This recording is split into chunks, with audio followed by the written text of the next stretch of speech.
Cheers, guys. Epix 911, welcome to the Elitist Geek VR news for Tuesday, November 22nd, 2016. Let's jump right into VR news, starting with some gaming preamble. I want to talk quickly about Doom 3. So Doom 3, I've been enjoying the hell out of it the last couple of days.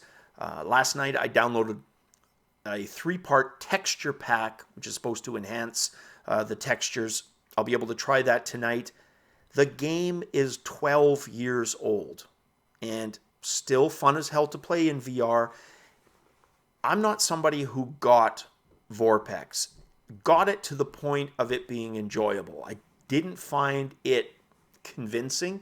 The experience for me wasn't good. I haven't enjoyed it. And I know there's a lot of you out there who do enjoy it, and that's fantastic. Something to keep you occupied while you're waiting for bigger, better things on the VR software horizon. For me personally, just didn't do it. Doom 3, hell yeah, does it. And it's every bit as convincing as any other VR title out there.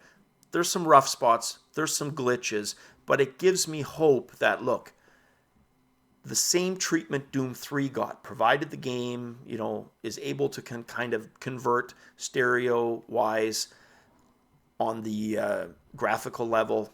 There should be no reason why other games, other really good FPS games, can't get the same treatment. Some of those early Call of Duty games, they had amazing campaigns until they decided to go all Call of Duty multiplayer. But when that series first came out, they were just fantastic. Awesome single-player campaigns. That kind of a game would translate brilliantly to virtual reality, in my opinion. I love the smooth locomotion, love everything about Doom 3. So I've kind of changed my stance, whereas before I said, look, I want new content. I really don't want to play retreads. A lot of that was based on kind of my experiences with Vorpex. Now, having tried Doom 3, hell yeah, I'm okay. Convert Skyrim. I got a list about that long of titles that I would love to play like this while we're in the in-between waiting for games and experiences on the VR platforms to release. So yeah, having a hell of a lot of fun. Can't wait to try the texture pack. Next gaming, speaking of which, Fallout 4. Let's talk about Fallout 4. We know we're getting a VR version, but after Serious Sam, I know there was some serious worry that we were going to get a less than stellar version of Fallout 4 scaled down to VR. And Todd Howard, who's one of my favorite Bethesda game designers since the Daggerfall time, he had an interview with Glixel today and basically confirmed that, no, in fact, definitely this will be the full version of Fallout 4. The only hope I have for that, personally, is that they have something available other than the teleportation, which the earlier version that they showed at E3 had.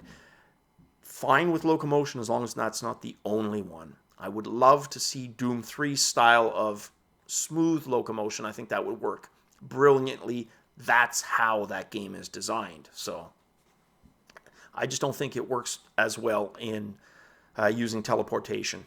And there's a time and place for teleportation. Some games work great with it. Take something like virtual chess. Perfect.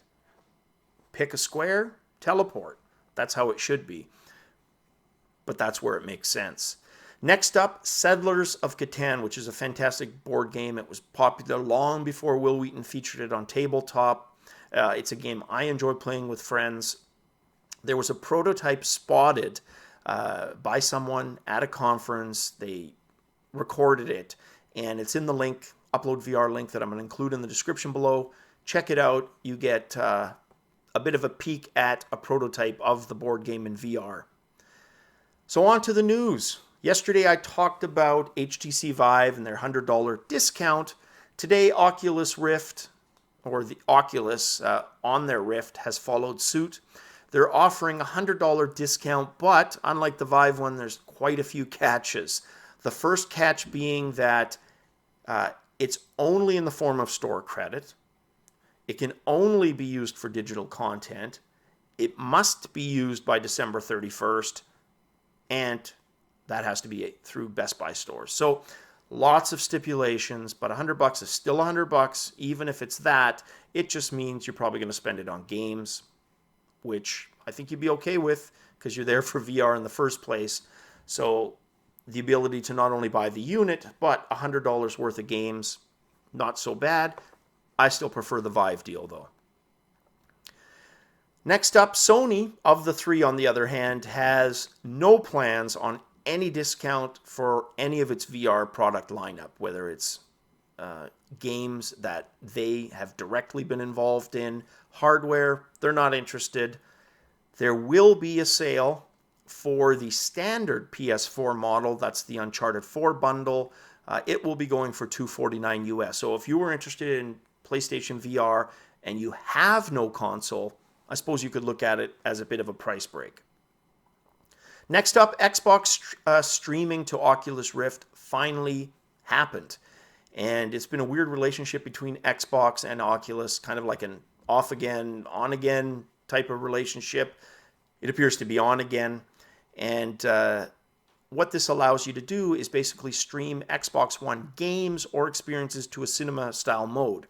And because the Xbox One doesn't generally use 1080p for all its titles, they're slightly downscaled, that should translate nicely, in my opinion, to VR, because in cinema mode, you've got all those 1080p pixels for the entire scene. The cinema portion, the actual screen that it's going to be streaming on, isn't fully 1080p. It's a little bit less, so that actually might translate well. Next up, viewer, and hopefully I'm pronouncing this okay, Moshe Cohen, probably completely butchered that name, but anyways, left a comment with regards to a website called Surgicaltheatre.net. So I checked it out. Ties in with story from a couple of weeks ago on Mount Cedar Sinai Hospital and their use of virtual reality for patient pain therapy, prepping them for surgery, those types of things. Along the same lines here, except also benefits the surgical team, that part of the equation. So I'll just read a little bit from that on, what it is that they're exactly hoping to achieve. So neurosurgeons at major medical centers and academic institutions across the US and around the world are utilizing Surgicaltheatre's transformative enterprise-wide VR medical visualization platform and precision VR long before a patient is prepped for surgery. This first-of-its-kind immersive environment allows for unparalleled patient education and engagement while also delivering next-generation surgical planning and navigation capabilities. So, a lot of verbal jumbo to basically say it benefits both patient and the surgical team. Next up, SocialVR and who is going to get it right. So there's a neat little story up on Upload VR, deals with 4 of the VR products that are out: Project Sansar, High Fidelity, VR Chat, and AltSpace VR. Now, of course, all of these take a unique approach. AltSpace VR, for example, their thing is about, revenue from live events. That's a good chunk of their revenue stream. So comedians, mini concerts, club performances, that type of thing that you pay for to watch. Take somebody like one of the others, and it's about world building in virtual reality and the social aspect of that, sharing worlds. So there's different approaches by all of these. Ultimately, is there one that's going to just get it right? To me, not being a huge social guy and an introvert, okay giving speeches, presentations, talking in front of a camera, absolutely no problem. Mingling with people at like a dinner party, absolutely painful for me. I don't enjoy it. It's painful, and I need a lot of recharge time by myself with my small group of friends or family. Just not enjoying that. So I'm not the best guy to ask for what would be the best VR social experience, because it really doesn't have any interest for me personally. But I'd love to hear from you guys. What would be your ideal social VR experience? If that's something you've done in the past, maybe Second Life, love to hear what you have to say. Next up, MelodyVR introduces, quote unquote, iTunes, a VR concept to O2 store customers. Now, the O2 store chain is in Germany and in the UK. I think it's 400 odd stores in the UK, 600 in Germany. Now, they're going to launch later this year on the Rift, the Gear VR, and the Vive. And you are able to preview a light version of this application in any of the 600 German O2 stores. 42 of them will allow you to put on a Samsung Gear VR headset, and you can experience concerts. And that's where they hope to differentiate themselves. So the headline was a little misleading because it used the term iTunes. These guys aren't so much interested in selling individual songs or albums. They're all about the concert experience or the club experience. Or, another thing you can do with MelodyVR is have a DJ club event, for example, right? Kind of a virtual dance party, whatever. That's their approach. So it's more live event-orientated music than songs, albums.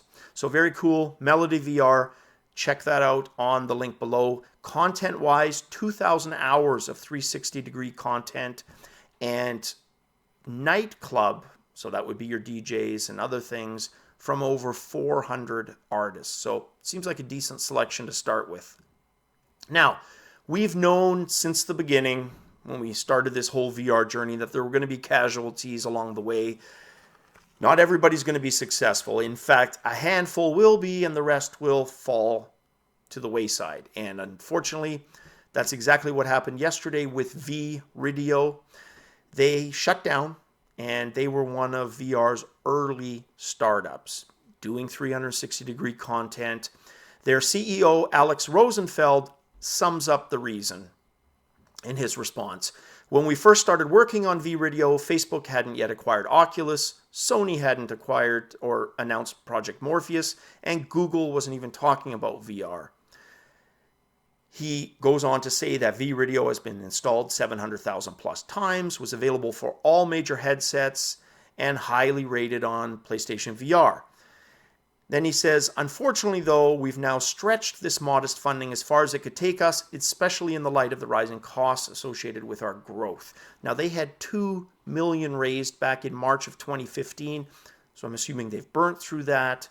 Their business plan or business model hasn't been able to sustain itself with cash flow, revenue stream. So it kind of makes you wonder. I mean, there's probably a lot more of these. If they can't realize revenue, it's going to be tough. And they were turned down multiple times. So you can only speculate the reason. I don't even want to begin to guess. It could be anything. It could be horrible business plan, whatever. Whatever the reason is, investors shied away from them in terms of, continual funding. So they had to shut down. Next up, last story, EyeMynd, EyeMynd, is building a VR system that you can control with your brain. So this sounds like the heights of science fiction. Doesn't sound real. It is. Dan Cook, he's a former University of California cognitive neuroscience postgraduate. And he says, we've created a brainwaving technology for controlling VR. We think we have the brainwave code cracked at a very deep level using the mathematics of quantum physics to build a new type of deep brain learning software, not reliant on neural networks that works really well for human brainwaves, even though only a very small amount of information is able to make it through the human skull. It is still good enough that we can animate human avatars using brainwaves. And then he goes on to explain that their headset is going to have 16 electroencephalography. There we go. How's that for a word? We'll just go with the acronym EEG sensors. So 16 EEG sensors that will interpret thoughts and translate those to VR commands. He goes on to say, we're working very hard to make this affordable. At first, the headset will cost a few $100s, but as the years go by, we think it'll be possible to get a brainwave VR headset priced at under $100. So there you have it, guys. That's the news for today. Off to play some Doom 3, possibly some other stuff. Cheers as always, and definitely catch you guys on the VR flip side.